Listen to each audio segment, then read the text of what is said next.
Well, the regular season is over. Conference championship weekend is over. The playoffs have been announced. The bowl games are all set. And we've got a couple of weeks of not really any games. You have the Army-Navy game coming up this weekend. And then the bowl games start, I believe, the following weekend. So we've only got one game over the next 10 or 12 days, whatever it is now, till the following weekend. But there's a lot of news going on in the world of college football. And I'm going to do my best this week to cover as much of that as I can, which is going to include a bunch of coaching changes that are going on, right? I made a Georgia Tech hiring Brent Key video yesterday, Wisconsin Luke Fickell. This video here, we'll do a couple more of these coaching things, Dion to Colorado. There's a few I have some thoughts on that I want to get out this week while there's not a whole lot of actual football games to talk about. Transfer portal stuff, early signing day is a couple of weeks away. You just have a lot going on right now in the world of college football that doesn't involve games being played. So going to do my best to cover that. But Luke Fickell to Wisconsin, one of the best hires I think that's been made in the entire offseason. Good morning, it's Uncle Lou here, by the way. Yeah, that's right. It's me, Uncle Lou, live on LouTube for you. What do you think about what I did with the helmets? I arranged them by bowl matchups. Playoffs in the middle here. You've got the Fiesta Bowl, I guess, is Michigan and TCU, right? Yeah, Michigan and TCU. And Peach Bowl, Georgia and Ohio State. And I got the rest of the games kind of spread around. This is the whole New Year's Six here on the center row. Anyway, something different with the helmets. I'm missing a few of the group of five teams to fill in some of the bowl games up top. But hey, I'm working on it. I got every Power 5 team, and I do have a bunch of group of 5 teams. I mean, the majority of those are group of 5 teams down there, but I don't have them all, but I'm working on it. Anyway, Luke Fickell to Wisconsin, I think is probably the best hire that's been made this offseason. Now, I'll admit right up front here, I am biased. I really, really like Luke Fickell. I'm very impressed with what he did at Cincinnati. And yes, I am taking into account the fact that almost every coach Cincinnati has had has been successful, and not all of them have gone on to be successful at other jobs or higher level programs. Butch Jones, probably the most famous disaster of them all. I mean, Butch Jones even did okay at Cincinnati. Not as good as Luke Fickell, but he had a good run at Cincinnati. That's why he got the Tennessee job. He fell on his face. Wasn't Brian Kelly from Cincinnati too? I believe he was. I think Brian Kelly got the, was Brian Kelly at Cincinnati before Butch Jones, I believe. Anyway, the point is, Cincinnati's been a decent program for a while, but none of those coaches took them to where Luke Fickell took them. And I'm not purely a Luke Fickell fan because he took Cincinnati to the playoffs and another New Year's Six Bowl, the Peach Bowl against Georgia a few years ago. I just think he's a really, really good coach. I've liked Luke Fickell for 4 or 5 years. I've talked about him a ton on this channel over that time period. And for a while, I was convinced he'd be looking to get out of Cincinnati as quick as he could. Then, when the announcement was made a while ago that Cincinnati would be joining the Big 12 and Texas and Oklahoma were leaving, I wondered if maybe Luke Fickell would choose to stay at Cincinnati since, Texas and Oklahoma leaving is going to create kind of a void in the Big 12. I mean, I know TCU's really good this year. Oklahoma State and Baylor were good last year, but there's no dominant power in the Big 12, and I didn't see any reason why Cincinnati didn't have as good of a chance to become that power in the Big 12 as any other school did. But, of course, he has chosen to leave and take the job at Wisconsin. Luke Fickell is a name that has come up in a lot of coaching searches over the last couple of years all over the country. And I've been pretty consistent in my thinking that he's either going to stay at Cincinnati or if he leaves, it'll be for a Big Ten job. He feels like a Big Ten guy to me. I still think, and Brian Kelly is kind of the exception to this rule here, I guess. I still think a coach generally needs to, quote-unquote, fit in with the school he's in, the conference he's in, and the region of the country he's in. Now, Brian Kelly kind of proved that wrong this year. I wondered what kind of a fit he would be at LSU. It can be kind of a finicky place because of the culture down there, and then you add the element of LSU being in the SEC, Brian Kelly coming from up north, Notre Dame, no conference at all. I just kind of wondered. It worked okay this year. Now, winning obviously makes almost anything work. We'll see what happens if he has a bad year or two, which I don't really expect to happen. Brian Kelly, pretty successful at Notre Dame in the regular season. We're all aware of their postseason struggles, but guy averaged 10 wins for 12 years. Notre Dame, not easy to do. But I really like this Luke Fickell move to Wisconsin. When you look at the Big Ten power structure right now, it's obviously concentrated in the Big Ten East with Ohio State, Michigan, and then maybe slightly below that, Penn State, and then a couple of other decent teams under that. But when you look over at the West, Well, this year in particular, the Big Ten West was considered one of the worst divisions in all of football. It was just horrendous. If you look at the way the divisions are split up right now, and I know they're probably going away from divisions, it's trending that way. It's not anything official right now, but I expect when the Big Ten expands and brings in Southern Cal and UCLA and whatever else they do, you're going to see divisions go away probably at that point. Maybe not this coming season, but by the next season, divisions may go away. But if you look at the way the divisions are set up now in the West, you've got Purdue, okay, Illinois, okay, Iowa, Minnesota, Nebraska, Northwestern, and Wisconsin. There's no reason Wisconsin shouldn't be the dominant program in the Big Ten West, in my opinion. Not that they should win the Big Ten West every single year. That just becomes hard to do. But they should win the Big Ten West more than they don't, I think. They should definitely win the Big Ten West more than any other team in that division.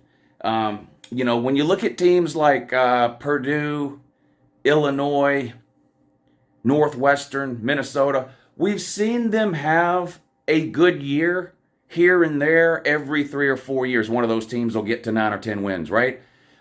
They just can't recruit at the level that you need to recruit at to stay a consistent top 15-ish type team. Wisconsin can, and they've proven they can. For a long time, Wisconsin had one of the best lines of scrimmage in all of college football, particularly on offense, one of the best ground games in all of college football, particularly on offense. What's been holding Wisconsin back has really been quarterback play and offensive philosophy. College football has evolved over the last 5 to 10 years, and I feel like Wisconsin has not evolved along with it. And you know my feelings on changes in college football. Whether you like them or not, you need to learn how to adapt to them. But, if you're not moving forward, you're falling behind. And that has happened to Wisconsin over the last couple of years, which is why they're in a situation now where they've had a couple of bad years in a row and had to look for a new coach. But they bring Luke Fickell in, and I think this is a really, really good hire. I don't do prediction videos or anything like that until pretty late in the offseason. I usually start those like around June.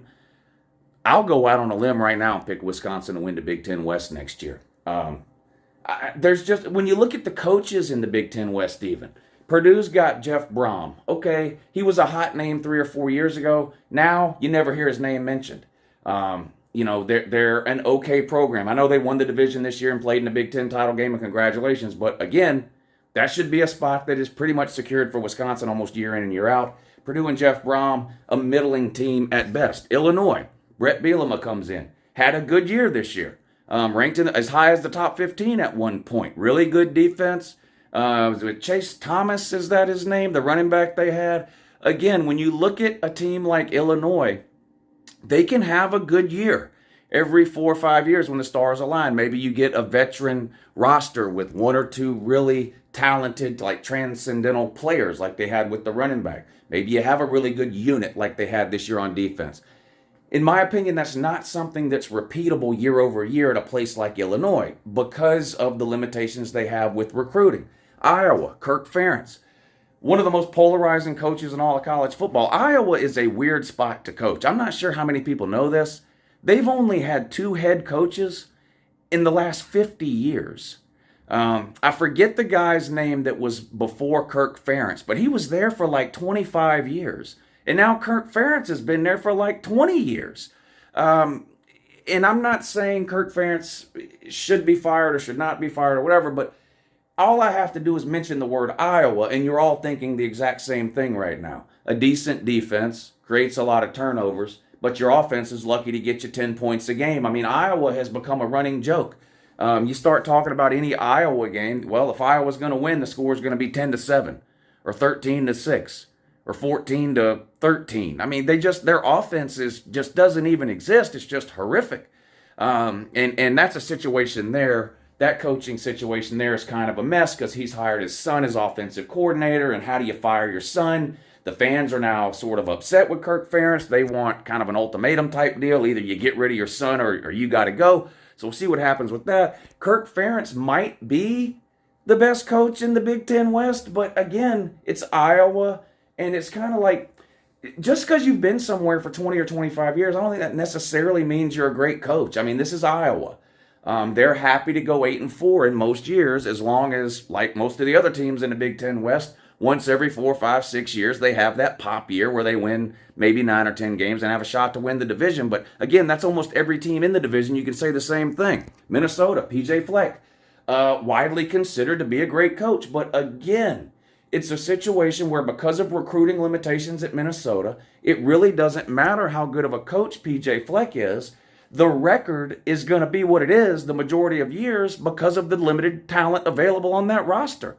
Except for once every 5 or 6 years, like a few years ago, a couple of years, was it the COVID year or the year before, when they won 10 games and the row your boat thing got popular and PJ Fleck's name all of a sudden starts getting mentioned for head coaching jobs. There's a reason nobody actually ends up hiring these coaches. There's a reason Brahm is still at Purdue, even though his name was everywhere 3, 4 years ago. There's a reason Fleck is still at Minnesota, even though his name popped up everywhere a couple of years ago. Same thing with Pat Fitzgerald at Northwestern. It's just, it's a carbon copy.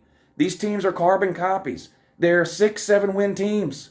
And then every 5 or 6 years, when things go right and they get one really good player or two, and they've got a veteran team with a bunch of seniors or fifth-year seniors, or because of COVID now super seniors, they have that pop year where they win 9 or 10 games, but then they're right back to 6 or 7. You've just seen it time after time.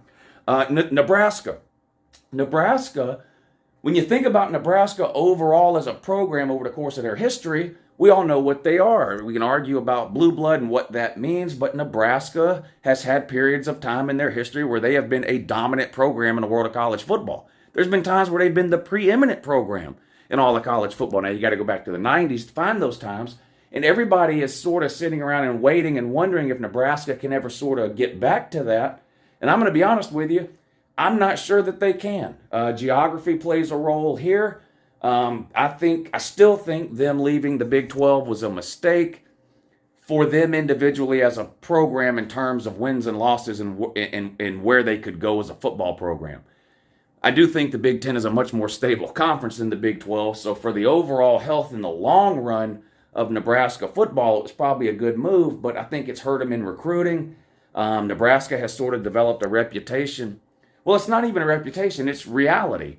There aren't any high school recruits alive who were alive in the 90s the last time Nebraska was a powerhouse program. It's a hard sell to recruits to get them to Nebraska. Now, I do like the hire they made with Matt Rule. He's proven he can be successful at the college level, but Nebraska right now, in my opinion, is in much worse shape roster-wise, talent-wise, program-wise than Wisconsin is. Wisconsin has averaged 10 wins a year for this entire century. Now, the last 2 years have obviously been unacceptable, and that's why they've made the coaching change, but Nebraska has been way worse than Wisconsin. Wisconsin in most years is a top 15-ish type team, several years in the top 10. They've been a quarterback away a lot of years from seriously contending for Big Ten titles. Well, they have seriously contended for Big Ten titles, but playoff berths or BCS berths or whatever. I feel like Wisconsin right now is a better landing spot for any coach than Nebraska is, and that's the main reason I'm as high on Luke Fickell to Wisconsin as I am, as opposed to Matt Rule to Nebraska. I don't think Matt Rule to Nebraska is a bad hire. I just think it's a longer turnaround process at Nebraska currently than it is Wisconsin. At Nebraska, you're trying to U-turn a cruise ship, and that takes a while. With Wisconsin, the U-turn is going to be more like a bass boat. I mean, you should be able to turn that thing right around with maybe 1 or 2 recruiting classes and some transfer portal additions and things like that. I'm really high on Luke Fickell to Wisconsin, I guess is what I'm saying. But when you run through the list of coaches in the Big Ten West, it just seems to me like this is set up for Luke Fickell to succeed right away at Wisconsin. And I'm willing to go out on a limb and pick Wisconsin to win the Big Ten West next year right now before I see any recruiting classes, transfer additions, or people leaving teams from transfer portals. I haven't looked at any of their schedules, haven't done any of that. I'm willing to go out on a limb right now and pick Wisconsin to win the Big Ten West based solely on this coaching hire. Again, look around the Big Ten West. It's sort of a landscape of disaster after disaster. I mean, again, the teams in the Big Ten West, Purdue, Illinois, Iowa, Minnesota, Wisconsin, Nebraska, Northwestern. Which of those teams worries you or scares you? None of them. None of them. There's no reason Wisconsin can't be the cream of the crop in the Big Ten West, and then again, a couple years down the road when they do away with divisions, then, well, just forget about it. Everything to do with divisions is going to be out the window then. It's going to come down to who you play in a given year, right? Does Wisconsin have a year where they got to play Ohio State, Penn State, and Michigan in the same year? If so, it's going to be tough. It's going to be tough. Those are the three best programs in the Big Ten. Then again, you may have a year where you only play one of those three, and you could have a pretty good year. I mean, so it just depends. But the way it's set up right now with these divisions, there's no reason I don't think that Luke Fickell can't come in right away and dominate the Big Ten West next year, and that's my prediction. So thoughts on Luke Fickell? Great hire. Shout out to Wisconsin. Jump around, that whole deal. I expect Wisconsin this coming year with Luke Fickell to look a lot more in terms of wins and losses, what we're used to seeing them look like over the last 15 years as opposed to what they've looked like over the last 2. All right, have a good morning.